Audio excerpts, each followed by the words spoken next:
Alright, with this review, we are officially halfway through this. Clash of the Titans, the original, starring Harry Hamlin, Judy Bowker, Burgess Meredith, Maggie Smith, Ursula Andress, Claire Bloom, Cyan Phillips, Flora Robson, and Laurence Olivier as Zeus.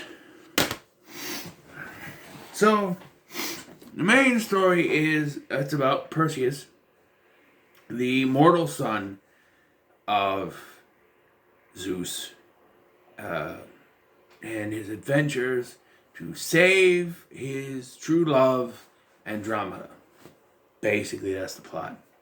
He goes on a quest to save her.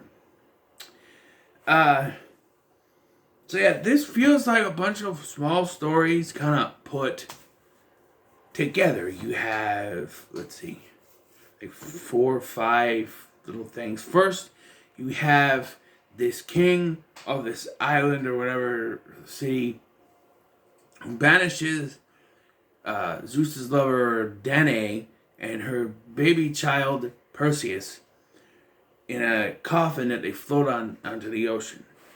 As punishment for this, Zeus has the Kraken released, which is the last Titan, which is weird because it's called Clash of the Titans. There's only one Titan in this movie, but the last Titan left is the Kraken. And he releases the Kraken and he kills the guy and this entire city as penance.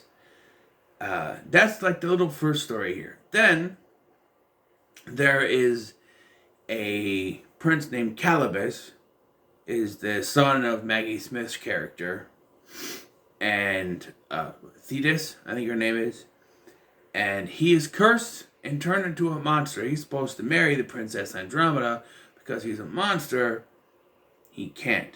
And there's this curse put on that every suitor must answer Calibus's riddle, which they can't, and they end up burned at the stake.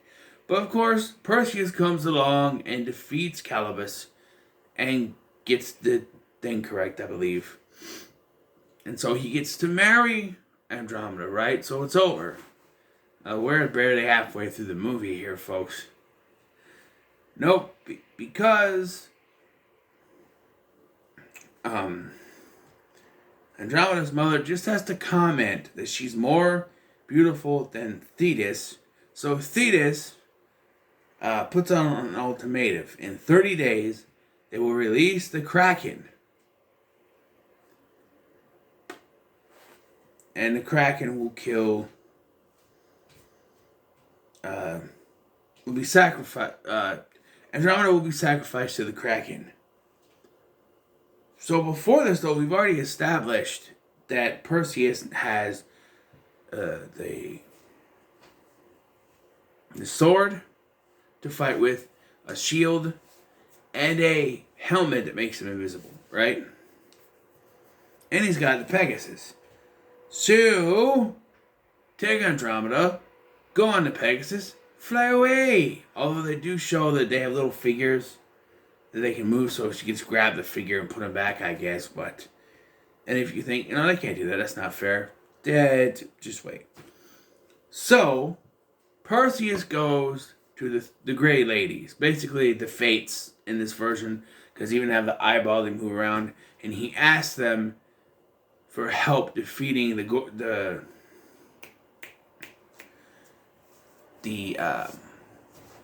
Kraken. They say the only way to defeat the Kraken is to hunt down Medusa, cut off her head, and use the stare, because her head works even after she's dead, and turn it to stone. So now we got this quest where he goes and he fights Medusa, which is really cool because you got like the lighting and stuff. I'll get to the effects and acting and stuff towards the end here, but he cuts off Medusa's head, which is really cool. It's very quick, but it's really cool. And then he comes back flies on Pegasus, and he gets back to her, right? No, because once he lands on the island, he has to fight scorpions with other soldiers that is working with him, even though they weren't there before. You gotta fight these scorpions, which I remember. I was like, oh yeah, the scorpions, I remember the scorpions. And then he defeats the scorpions eventually, but he's weak. I'm like, how are you weak all of a sudden? He can't make it, and he collapses. And it's like, wait, what? And they're like, okay, it's been 30 days, release the Kraken. And I'm like, wait, he's there. He's on the island. You can see he's on the island. He's there. But no. The all-powerful Maggie Smith says no. And, so, yeah, the Kraken is released, and Andromeda is tied up. Perseus takes forever to get there. I swear, this last act of the film is drawn out so it can make its barely 2-hour runtime.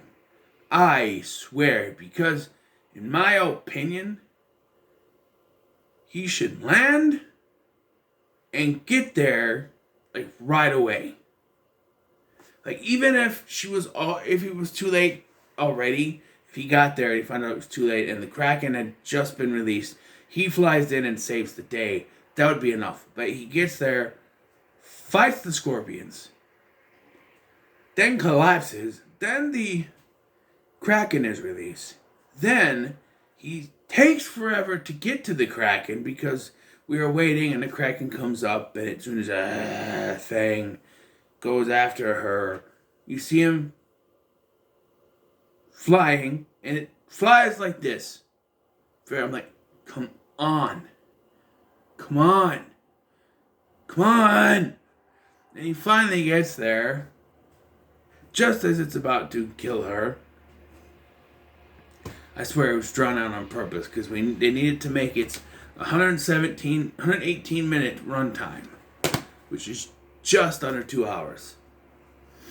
Barely 2 hours. But he saves the day. He uses the head, which he also takes forever to get out of the bag.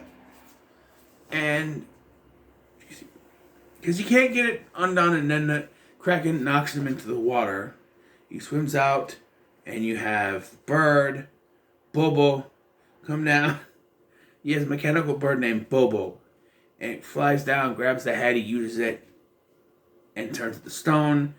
It then cracks to 1,000,000 pieces and falls into the ocean.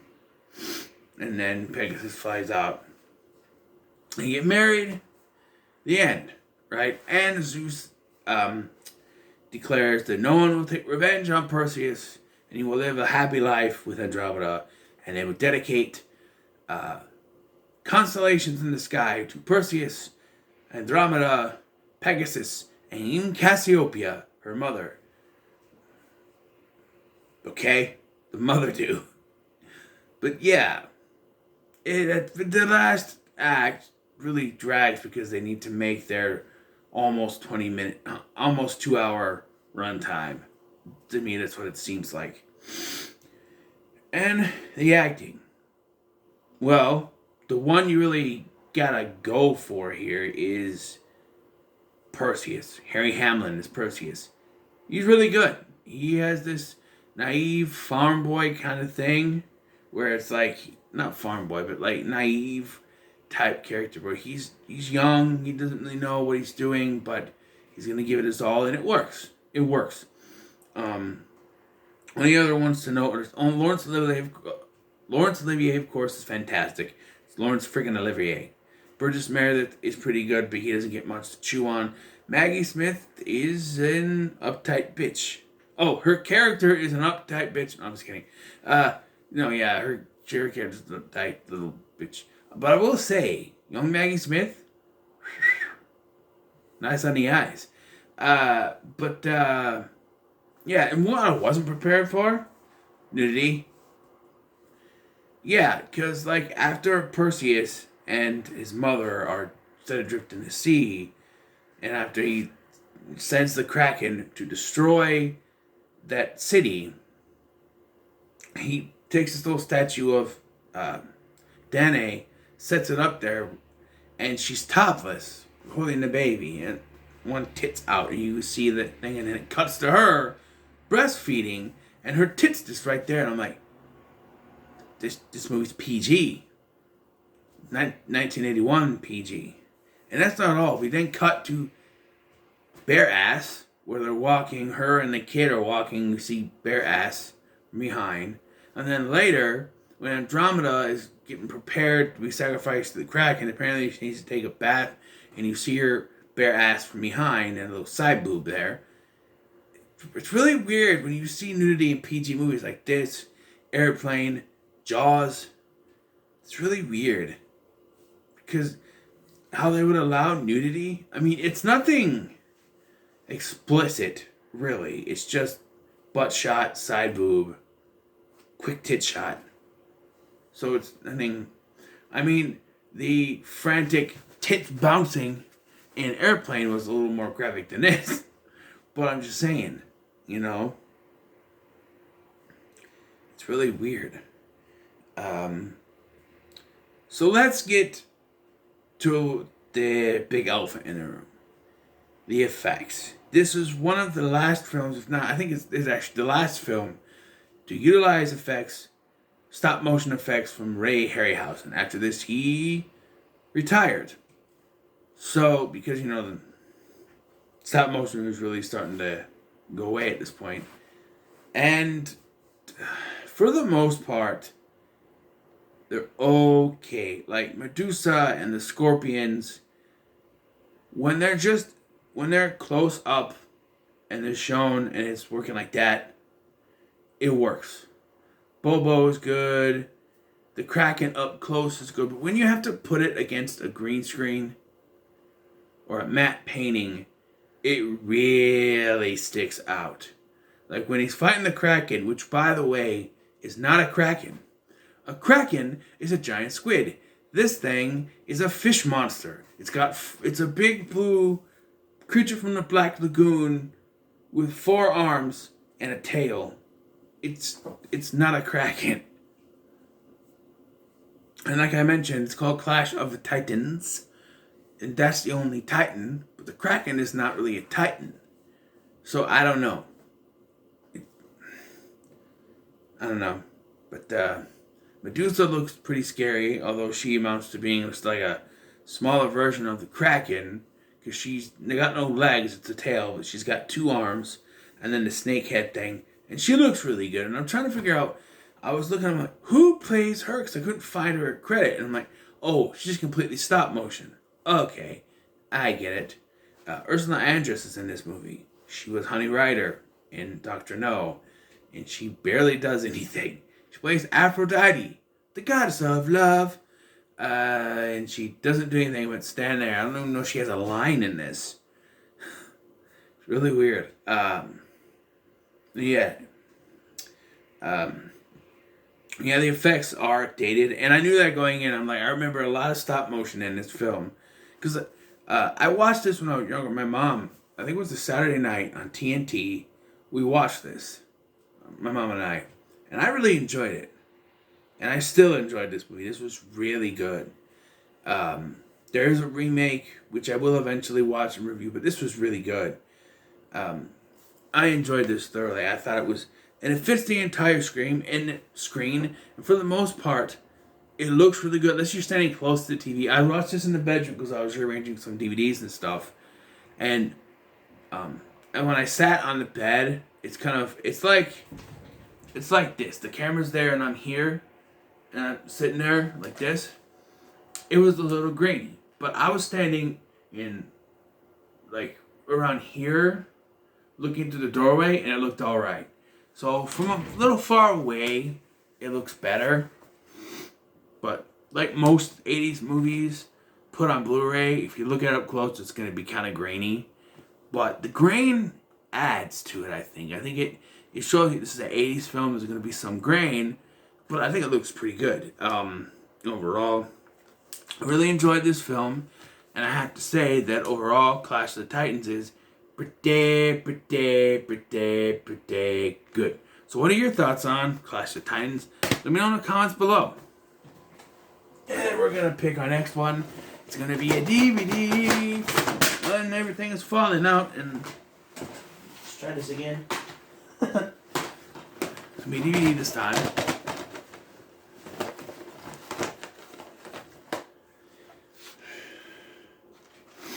Coming to America. Fast Times at Ridgemont High is gonna be the last DVD one I do, right? Because the next we have Blu-ray, then DVD, then Blu-ray, then DVD. I guarantee you. I'm not doing it on purpose, but I really want to watch Fast Times at Ridgemont High, but you gotta do it randomly, right?